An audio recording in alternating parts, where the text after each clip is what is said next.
Hello, dear students.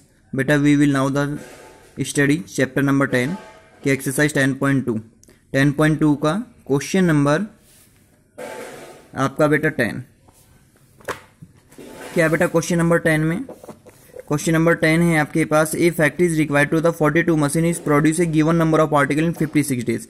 बेटा कोई machine है वो 42 मशीन्स हैं और वो प्रोड्यूस करिए given number of article in 56 days में। How many machines would be required to produce the same article in 48 days कि वो 48 डेज में कितनी मशीनें उसी सेम आर्टिकल को प्रोड्यूस कर सकती हैं।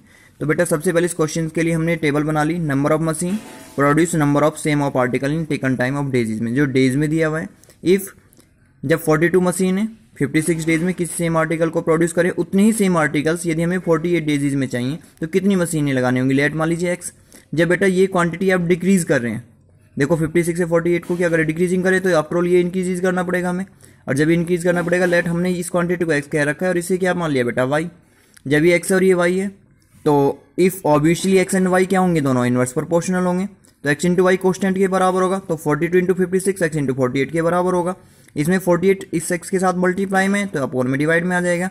अब हमने इसको 6 से डिवाइड कर लिया, 6 7 जा 42 होते हैं, 6 8 जा 48, 8 से 56 को डिवाइड किया 7 7 इंटू 7 तो 49 मशीन। तो कितनी मशीन से अप्लाई करनी पड़ेंगी, तो 49 मशीन अप्लाई करनी पड़ेंगी बेटा। इस तरह के क्वेश्चन नंबर 13 और 14 आपके डायरेक्ट इनवर्स प्रोपोर्शनल से रिलेटेड है। इसमें आपसे कहा if x and y are inverse proportional है, एक्स की वाई की वैल्यू दी हुई है, आपसे अदर एक्स की वैल्यू 9 और वाई की वैल्यू दी हुई है। वी नाउ दैट हम ये जानते हैं कि इफ जब एक्स एंड वाई इन दोनों इनवर्स प्रोपोर्शनल होते हैं तो एक्स इंटू वाई कॉन्स्टेंट के बराबर होता है। तो हम x1 y1 x2 y2 x3 y3 equal to x के वाई के, अर्थात कुछ पर्टिकुलर एक्स इंटू वाई का जो रिजल्टेंट है वो सभी कितने भी की वैल्यूज हैं उनकी वैल्यू क्या होती है, एक कॉन्स्टेंट के इक्वल होती है।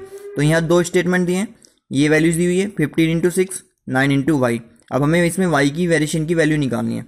ये 9 मल्टीप्लाई में अपॉन में आ जाएगा, तो 15 इंटू 6 अपॉन 9 डिवाइडेड बाई 3 से 3 2 जा 6 3 3 जा 9, इस 3 से 15 को डिवाइड किया 5 5 इंटू 2 10। तो इस वायरेशन की वैल्यू कितनी आ गई बेटा 10। ऐसी बिल्कुल सेम क्वेश्चन नंबर 14 है। If x and y are very inversely and x is equal to 40 and 5y value y की फाइंड आउट करनी है। And when constant of variation, आपको इस बार कोस्टेंट का वेरिएशन दे रखा है और आपको x दिया हुआ है, y की वैल्यू फाइंड करनी है।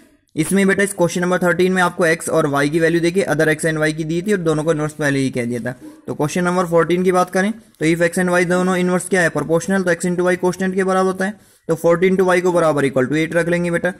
ये जो 40 है ये इसके अपॉन में आ जाएगा इस 8 के, तो 8 अपॉन 40 8 1 8 और 8 5 कितने होते हैं 40, तो 1 अपॉन 5 आ जाएगा। तो ये इसका आंसर आ जाएंगे।